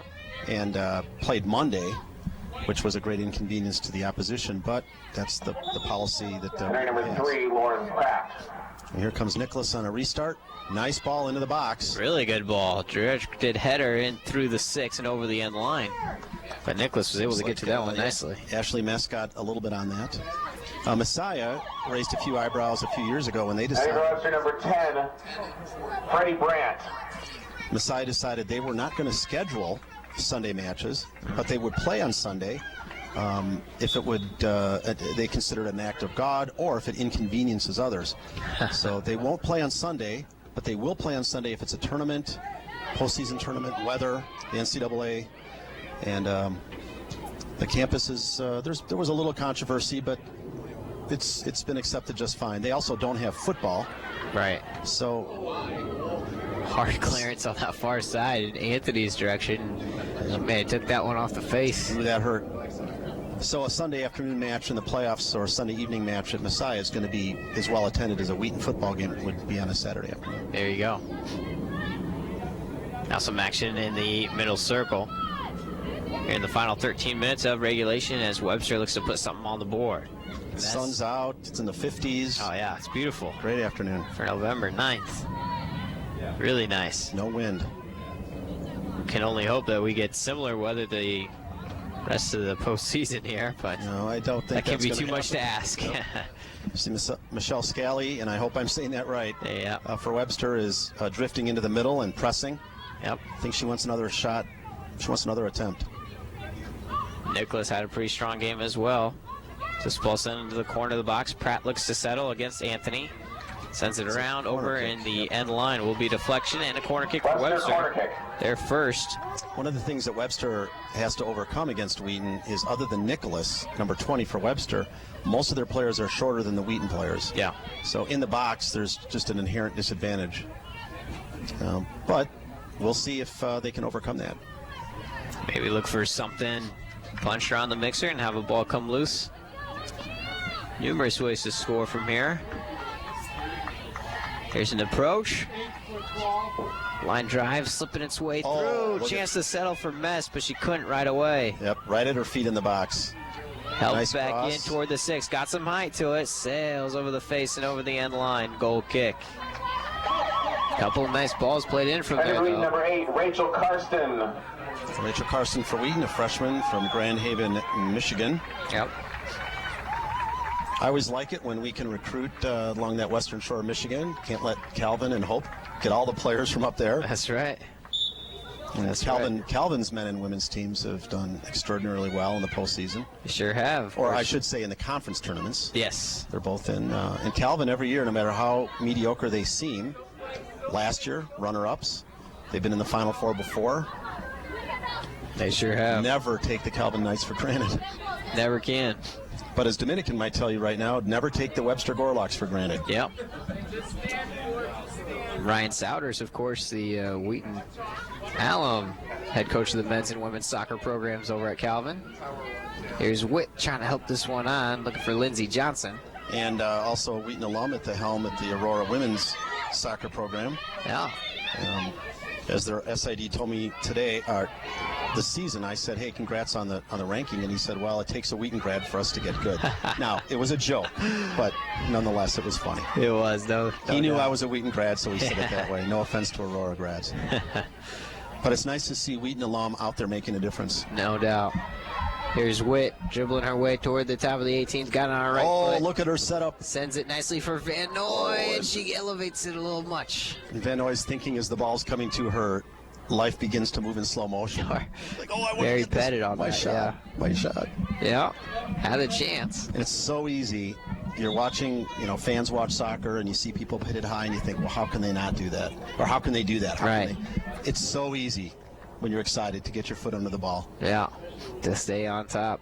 A lot of penalty kick overtime rounds in the conference tournaments, and there were plenty of players that on the winning goal hit it high. Yep. And they'll have to live with that. But so easy to do in soccer. Much more difficult than the normal eye would think. Yep. This ball slides itself into the middle circle. Pettit cuts it off into the back for Anthony. And Rachel Karsten, freshman and the sister of Laura Karsten, on the pitch on the left side defense. Able to touch it back to Vinoy. Pettit coming over hard. With a little turnover there. Let's see if Pratt can do something with it. She'll shoot, and Vinoy blocked it. And clears it out. Now Webster has got two starters coming back on. Montgomery and Tuskiyama. Witt trying to slide something in for Lindsey Johnson. It was cut off by the defense. Pettit has man on D. Sent back into the attacking half of the Gorlocks. Vinoy coming on hard to deflect. If I'm a Gorlock player, I'm having a lot more fun right now than I was having a half hour ago. Because they've come alive, they're moving the ball well. Wheaton's subbed a few people in. And we're laughing. Wow. Because from a 1-0 deficit, Dominican has come back to lead 3-1. So unless their live stat software is not functioning properly. Now it looks like it is. Boy, floodgates have opened in River Forest, Joe. Yep. Had the locks on that 1-0 lead Webster did for the majority of the contest. Now 3 goals. 22 shots to 5. So at some point when you're playing on your home pitch, you're going to start scoring Heading some left to goals. number 2, Mackenzie Perkins, number 8, Kelsey Sukiyama, and number 11, Kristen Montgomery. And looking ahead in this side of the bracket. And in for just a sec here. Yeah. In for Webster, number 2, Mackenzie Perkins from Bethalto, Illinois. She's a freshman. Yeah. And then returning Kelsey, and I butchered the name, I'm sorry, Tuxiyama, a junior. And then 11, Kristen Montgomery, who's been a real player in this match. Yeah, she has indeed. And we were mentioning this side of the bracket here as Trinity and Puget Sound, Hardin, Simmons, and Chapman will all be playing in Texas this weekend as well. You can't help but think the potential Wheaton-Trinity match maybe down the road. Of course, you can't look ahead too far, but no, it's a tougher road for Wheaton this year than it's been. Wheaton's had a little bit of luck on the road to the Final Four. Right. Marcus Wood at Hardin Simmons would say, as much as he's a buddy of Lance Key, the coach at Trinity, he would prefer it to be a Wheaton HSU matchup. Of course. That's assuming that Wheaton can can finish off Webster here and then beat the winner of the Whitewater Wittenberg match. Yep. But if we can host that match, that'll be a really good opportunity to see some quality soccer here at Wheaton. Because both Hardin, Simmons, and Trinity are great Lindsey Johnson looking to slide it in for Witt on this occasion. Witt comes over hard. Now Eacham got some good pace on that ball as it slides itself over the end line.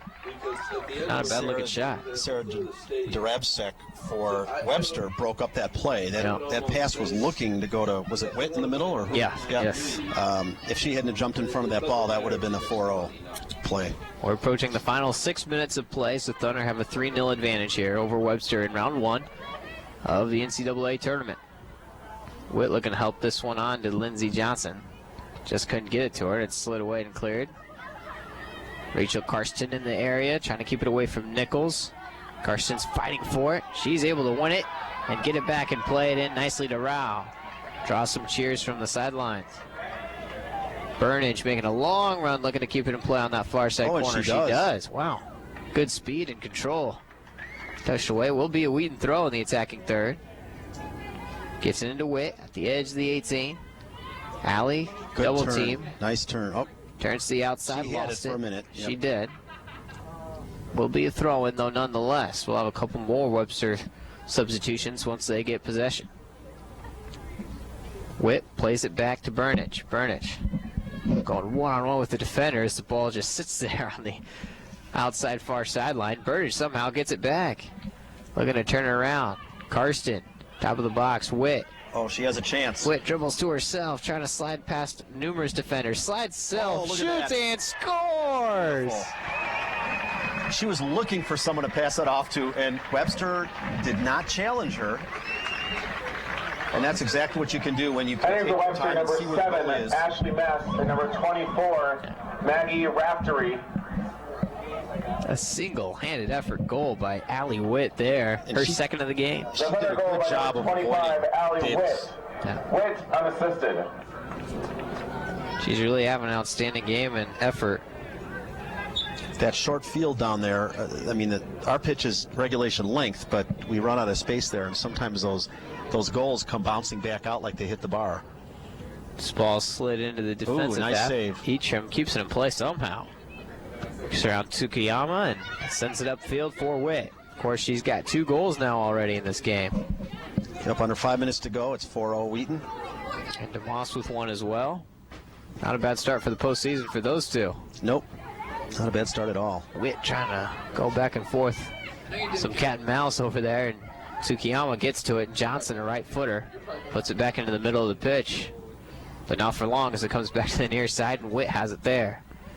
Sends it forward for Johnson. Johnson to work off pressure and maintain possession. She'll play it back to Heatram. Heatram looks to beat her man to the outside. She does. Will cross it in. Nice play. Puts it in the box. Pace on it. Looking for somebody. Who was that who came in and just... Looked like Burnage was there. Came in a little too early. Yeah. Vinoy will slide it back in toward the middle. It's loose. Witt trying to get there. Oh, she got pushed in the back. Nothing called. She was tripped up also by the keeper coming forward, but that could have been dangerous at the least. Yeah, I think that was a potential penalty there. I think the ref missed one on that. And she was definitely pushed by the defender. Right. Already a 3-0 advantage. 4. Or, yeah, 4 now. Gets away from me a little bit. 2 goals in the first half, 2 in the second. This ball slid back into the top of the box. Rao trying to get there, just can't, and turned away. I see Perkins, the freshman defender out there for Webster. She came in late, getting good experience. She's gotten her foot on the ball a couple of times. This coach has got a lot of young players to choose from next year. Certainly does. And a 4-0 loss in the playoffs, you don't want that, but it's the playoffs. You know, you're playing one of the top team, but second top team in the region. The reality of the competition in a lot of ways. Yep. Now Nichols possesses and turns around. Has a chance to create something herself. Can she get enough pace on this cross? Doesn't look like it. Rao will cut it off. And I think she's used to 4 being able to outrun the defense. Right. And I'm sure Nicholas would love to have the speed to have brought that ball in, because with her foot on the ball skill, I think she could get a good shot off. Final 2.5 minutes of the first round here. Wheaton leading Webster 4-0. Wisconsin Whitewater and Wittenberg kickoff at 1:30. Just about 40 minutes away. Johnson takes a spill here as it's played into the attacking half with the Thunder and punched high into the air. I think Wheaton's chances against either Whitewater or Wittenberg, if Wheaton plays their game, Wheaton should be able to get through to the next round. Playing at home doesn't hurt either. Nope. But both of those teams are going to be more athletic than Webster. Sure. And so a mistake will lead to a goal. Anthony coming over hard to keep it in play. She does nicely. Ooh. Good job by Sam Frank. Yep. Now Heatram to win it back. Tsukiyama gets in front.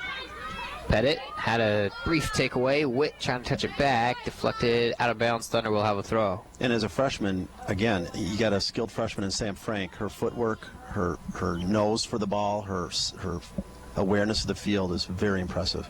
Sure is. Here's Pettit trying to keep it in play, sliding it in toward the box. Cleared high, away, out of bounds. I think 7 wanted to clear that thing another suburb over and get this thing done. Thunder do lead 4-0. Here's Pettit.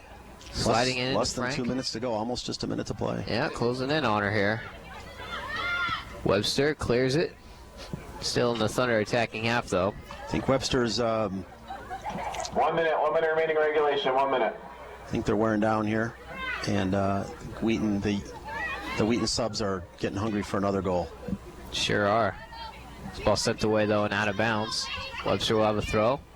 Sarah Gadara got on the board for the Thunder first in that first half in the 10th minute. Allie Witt added another one. It was 2-0 at the break. Leah DeMoss early in half number 2 got on the board in the assist by Anna Seabolt. And then Witt notched her second single-handed created opportunity just about 10 minutes ago to make it 4-0. Almost an anticlimactic goal. Yes, you're waiting for the pass in the box and for the build-up to continue. Instead, she just took the shot and was able to put it in, but just a testament to her own talent and ability. Yep, and DeMoss's goal was just beautiful, a nice shot from outside.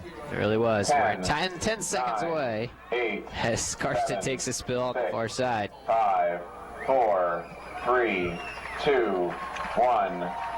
There goes the final horn. Thunder 4-0 victors here in round 1 over Webster. And they'll move on Saturday, 5 p.m. They'll take on the winner of University of Wisconsin Whitewater and Wittenberg. Those two teams doing battle at 1:30, about 40 minutes from now. Jim will be right back here. Rusty Lindsay will have the call. I will go to class and then come back for a 5. You're a dedicated student. Oh, so much so. You know, congratulations to the Webster for a great season, a great record. Their stats were impressive. They won their tournament, didn't allow a goal in their tournament. Right. And some of these players are good. Allie Nicholas, the Mess, I assume they're sisters, Tuxiyama. Boy, almost every player you can go down. And Nichols and Davis, outstanding. Yep, and they've got a good awareness of the field. They're well coached, and I think they're one or two fast players short of being a team that could really give Wheaton some trouble. Not to mention the fact that not a single senior on that roster. That we made that point a couple times. Yep. But a lot of returning players. And what do you outstanding assets? Who would you give your player of the game to for Wheaton? For the Thunder, it's hard not to give it to Allie Witt, although you do realize a lot of her chances are created off of the attention to Leah DeMoss. And right. There are so many, good players that might be worthy of it. But Allie Witt, that last goal and the first half goal to make it 2-0, really did an outstanding job. So player of the game goes to her. All right. Sydney Sharkey played well. Everyone played well. Yeah, they really did. And, of course, we will not be able to talk to Pete Felsky following this game due to NCAA regulations, but the Thunder will be in action tomorrow at 5 p.m. winner of Wisconsin Whitewater Wittenberg. How do you see that Wittenberg-Whitewater match? It's hard to call. If I was just to pick something based on my experience, I'd say maybe Whitewater's a 3-1 winner. Right. Wittenberg was an at-large, sure. Had an at-large berth, and you never know on the at-large berths. Geography, travel, those things play into the selection committee's decisions. So if a team requires a flight and another team doesn't, the team that doesn't gets the bid. So ladies and gentlemen, you never know on behalf of the exactly NCAA, we'd like to congratulate Webster University on a successful 2012 season and qualifying for the NCAA Women's Soccer Championships. That will be interesting to see. Jim, we'll be right back here in Rusty Lindsay. We'll have the play-by-play call of that one at 1:30. Just about 40 minutes from now. But now for the postgame, we'll send it back to the WTN Sports Desk and Kyla Phelps.